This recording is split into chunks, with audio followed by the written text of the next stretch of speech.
Hello and welcome to our video on factoring for e-commerce sellers. As an e-commerce seller, you're always looking for ways to optimize your cash flow and grow your business. One way to do this is through factoring. In this video, we'll explain what factoring is, the different types of factoring, and why it matters for e-commerce sellers like you. Factoring is a financial arrangement where a company sells its accounts receivable to a third party, known as a factor, at a discount in exchange for immediate cash.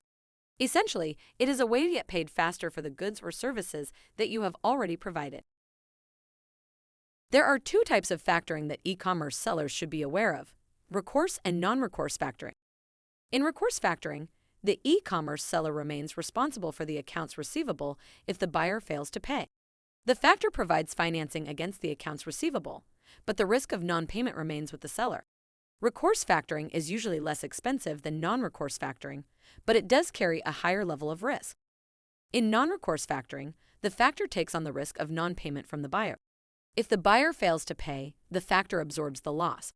Non-recourse factoring is more expensive than recourse factoring, but it provides greater protection against the risk of non-payment. Now that we understand what factoring is and its types, let's discuss why it matters for e-commerce sellers. Factoring can help e-commerce sellers in the following ways. Provides immediate cash flow. Factoring allows e-commerce sellers to access cash quickly, which is essential for managing cash flow and funding growth opportunities.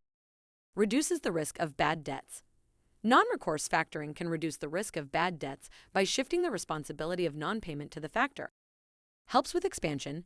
Factoring can provide the necessary capital to expand your e-commerce business, whether it's through increased inventory or marketing initiatives. Saves time. By outsourcing the collection of accounts receivable, e-commerce sellers can save time and focus on other aspects of their business. In our next video, we will explore what are the issues with interest-based factoring and why you should choose ethical and halal factoring over interest-based factoring. In conclusion, factoring is a viable option for e-commerce sellers looking to manage cash flow and grow their businesses. It provides immediate access to cash and reduces the risk of bad debts. Recourse and non-recourse factoring are the two types of factoring that e-commerce sellers should be aware of. We hope that this video has been informative and has helped you understand the importance of factoring for e-commerce sellers.